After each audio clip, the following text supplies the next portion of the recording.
Hello everyone, welcome to the Give is Gain podcast, and I'm your host Pri, welcoming Andrew Smith, who has been a BNI member for almost over a year now and has passed around 18,000 pounds in business. So let's have a chat with him. Hi Andrew, how are you? I'm very well, Pri. Nice to meet you. Nice to meet you too. So could you please share us about your journey, your business, and how did you end up in BNI?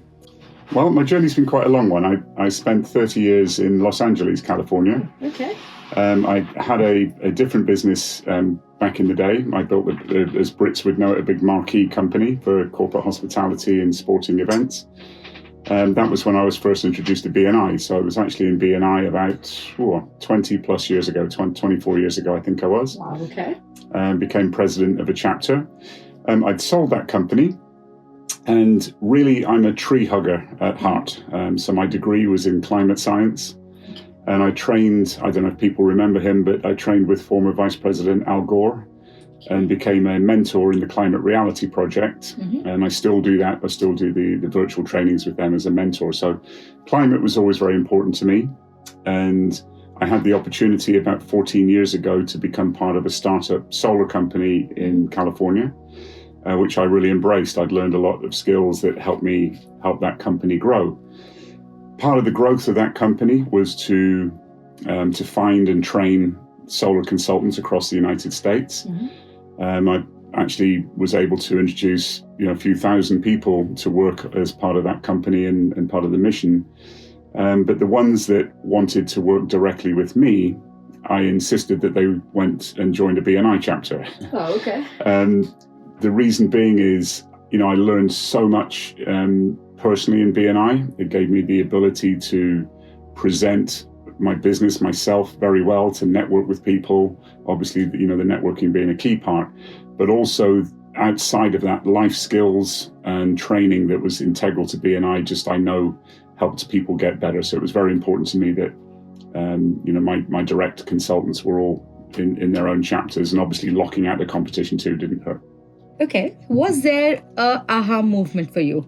Like you've realized that, BNI actually works? Yes. So the company that I helped establish in the States was attractive for people who had never been professionals in business, never been professionals in solar. Mm-hmm. So we were bringing in people like teachers or from the medical field or firefighters or veterans, and seeing their transformation as people and in business was, very special. And that's when I really realized it was the extracurricular, if you will, of BNI was so important. And that was a real aha moment that I personally wanted to be attached to BNI as well as have teammates.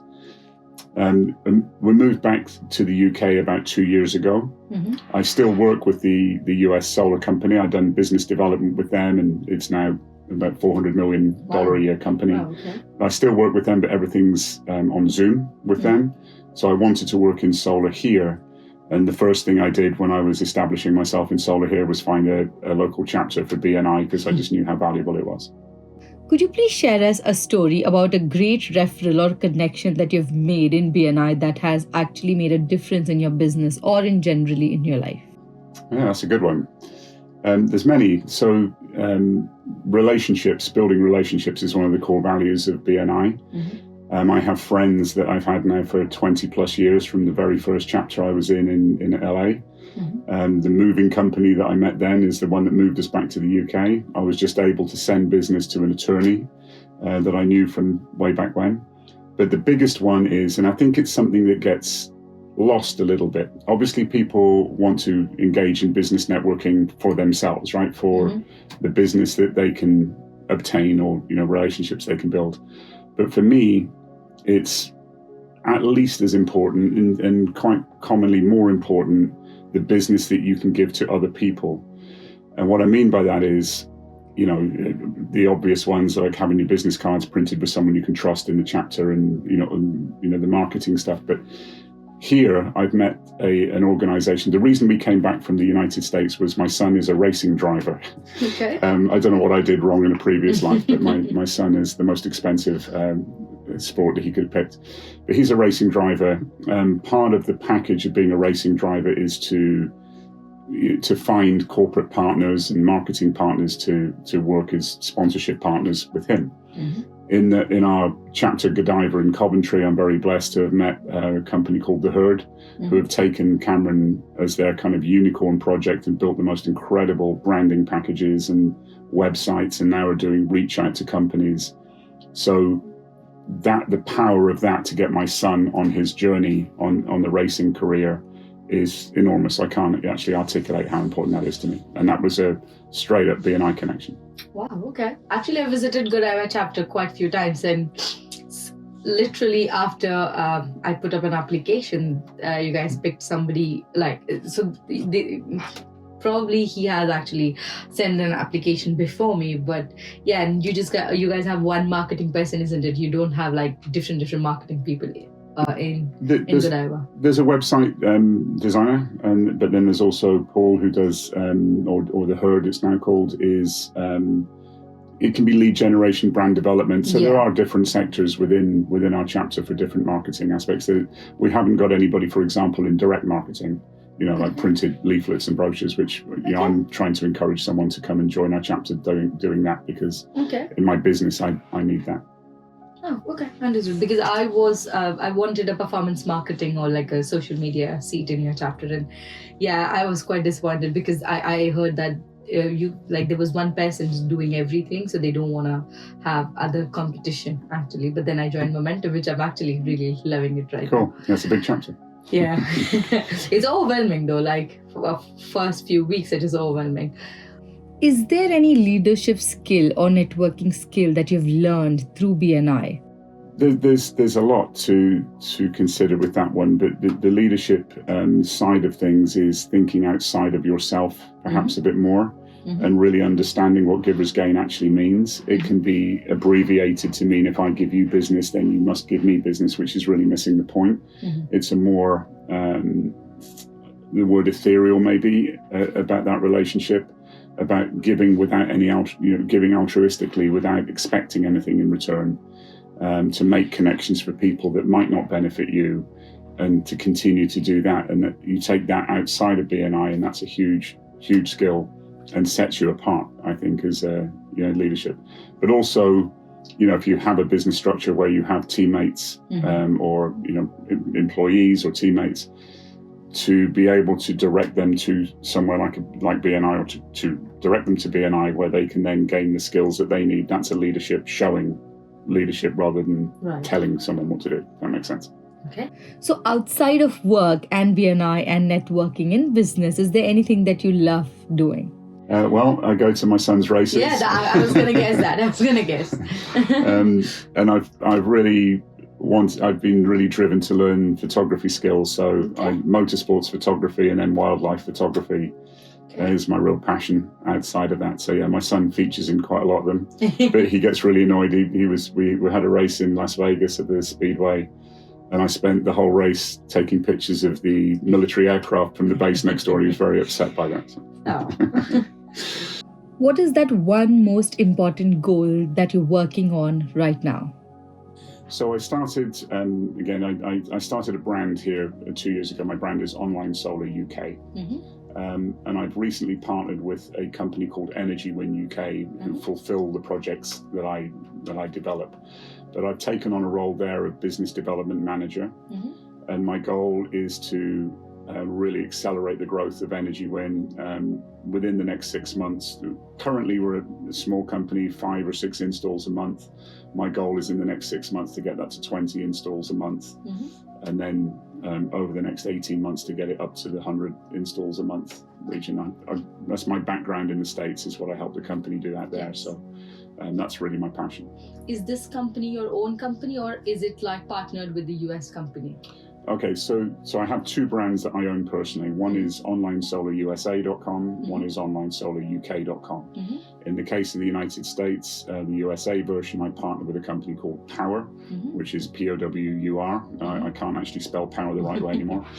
But I've worked inside that company as well as partnering with it, and it's an exclusive relationship I have. The business I generate goes through them. So I'm doing the same here now with Energy Win, with the UK version. I generate marketing or engage in marketing and business with my brand, and then partner with Energy Wind. But I've also now started working inside Energy Wind. Okay, and you mentioned you worked with a lot of residential customers. So if give us an example, like who's your ideal customer, and if they want to reach you, how they should. Yeah, by all means. So I do primarily focus on the residential market rather than commercial. We do commercial solar too, but our bread and butter is residential. The best candidates really are people that have electric vehicles that plug them in and don't have solar. It kind of makes my head scratch because people are just paying too much for their electricity and it's not green that comes out the wall. So they're kind of missing the point on both fronts. Yeah. It means their usage is high. So I know that we can just completely transform their economics if they go solar and produce their own energy. So anybody with an electric car or thinking of getting one would be an ideal candidate. Anyone with a hot tub, I was surprised just how much they use, but it's almost like an electric car, anybody that's got a hot tub. So again, if they're looking to economize. Also people who don't like solar panels, because we have great options just to put batteries in now, working with different utility companies. There's some incredible rates for nighttime electricity, so we can fill batteries really low. They can run off the low-cost energy all day instead of buying it. Their payback is very quick and very high without even solar panels. So listed buildings or difficult roofs or small roofs, things like that, or if just people want to look at battery-only options. And is it cost efficient in terms of how let's say somebody uses electricity and like the normal ones and solar, is it cost efficient? Absolutely. It's the most expensive electricity anyone can buy comes from the grid. Yeah. Period. That's just the truth. So depending on how much of that expensive energy someone uses will determine how good the return is on going solar. But going solar for a homeowner will always produce cheaper electricity than the grid can ever produce. Yeah. The grid's going up on average over the last 15 years. It's gone up at an average of just over 8% per year, which means your annual cost is doubling every 10 years. Whereas with solar, if it's a cash purchase, you're just recouping your investment, or if you finance it, quite commonly the systems are self-funding. So no out-of-pocket and a monthly payment that's less than people were paying on their original bill, and it's fixed. Whereas the utility's going up. So even though I'm a tree hugger, I mean, really, that's why I got involved in solar to make a difference and follow my passion for doing a little whatever I can do to combat climate change. The reality is solar is not an environmental choice, it's an economic one, and it's simply cheaper to go solar than it is to stick with the grid. No, you're right. What are the three things that you think that you stand by, like three virtues or three USPs that you think, like as a person you have, or your business that you stand by and you want to continue that? Yeah, so the first one would be an absolute focus on being educational and not salesy. It's an easy thing to say, I know, but the UK market reminds me of California of about 10, 12 years ago. Because I'm having conversations about does solar work in clouds, or things that were new questions, and I understand it. I'm a Brit, and I understand that the normal world is for us to send money to a utility every month, and the electricity we plug in and use, but we don't give it any thought, and we don't. Making a change from that can be a little daunting. So I totally understand that. And that's why, I just want to have conversations and be educational and help people understand. Solar is not a great solution for everybody. It's a great solution for most people, or most homeowners, to be fair. But it's not for everybody. So getting an understanding of someone's circumstances on how they're using power, how that might change if they're getting electric cars and so on, I can show them that. And just giving people enough knowledge to make a truly informed decision, whether it's right for them or not. And I never take it personally either way. So being educational is a big one.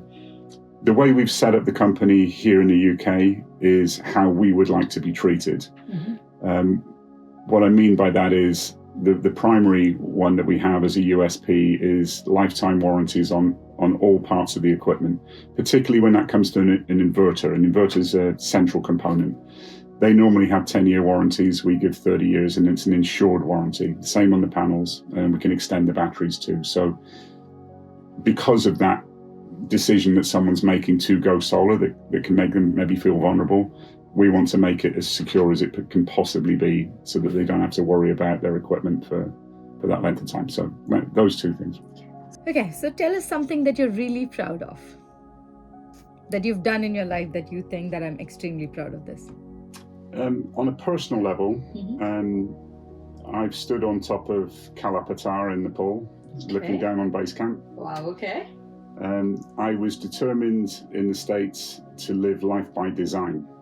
And so we were always, as a family, thinking of maybe moving from LA to somewhere, but it was such an upheaval. My son's also an actor as well as a racer, so we needed LA or somewhere like it. But I figured out a way where, because I was doing everything remotely with the company in the States, that we could live somewhere for 3 months and then back in LA for 3 months. And I figured 3 months makes it living somewhere. So we actually lived in the Galapagos Islands for most of that, and then in mainland Ecuador, which was just the greatest experience. You know, my young son with us, just an epic experience. And I actually managed to sell 8 solar systems from really sketchy internet in Galapagos. Wow. That's cool. Okay. That was great. I'm very proud of my son. My son, people, I get asked, like, what's it like to back a racing driver? It's not easy, right? Yes. But he is so talented and so committed and driven. We came back to the UK for the summer 3 years ago, and unfortunately in a race my son smashed his leg. We had to fly him home, and he got a plate in his leg. He still has the plate in his leg.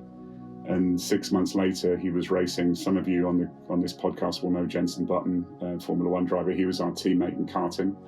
And my son was back and beating Jenson 6 months later. That's when I either knew I was proud of him or he was just a complete lunatic, which is probably what you need to be a racing driver. So I'm very proud of him.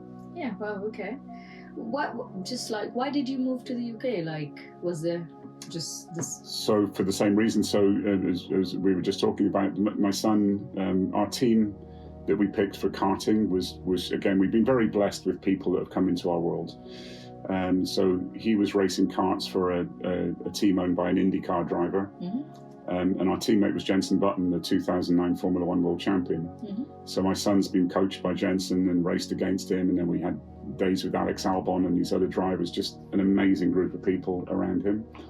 And it was Jenson that suggested that Cameron was at a talent level that his next stage in his journey needed to be the UK for his racing career.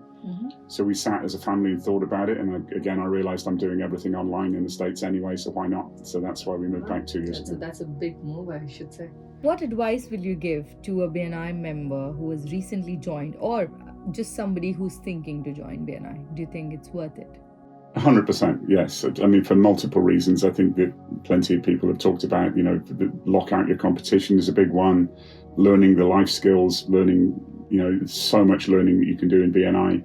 Getting good at a 60-second commercial, that's a really key skill in life, to make them nailed on, and BNI really trains you a great way to do the 60-second commercials, because you can take that anywhere. You can be in a coffee shop and hear somebody talking about your industry, somebody complaining about an electric bill, and I can go and talk to them because I've done so many 60-second commercials. I would advise anybody joining just to embrace the process, go through the passport journey. But for me, where the rubber meets the road, as Americans would say, in BNI is one-to-ones. Getting to know another person and how you can help them, and vice versa, and make sure that you give the other person in that one-to-one tools to help them market you. Yeah. Just like you asked me, who's a great referral for me? Someone with an electric car, or some kind of sound bites that you can take away, or vice versa. I can take away and help you grow your business. One-to-ones are key. If you had to describe your BNI journey in one word, what that would be? Growth. Okay. Growth in business, growth personally. Growth. I think BNI helps to grow in business and grow on a personal level as well, because now I'm in the 45 people chapter, and me standing there and just speaking, I think that's growth for me personally. Sure. But thank you so much for today. Thank you so much. Thank you, Pri. Thank you. Appreciate you.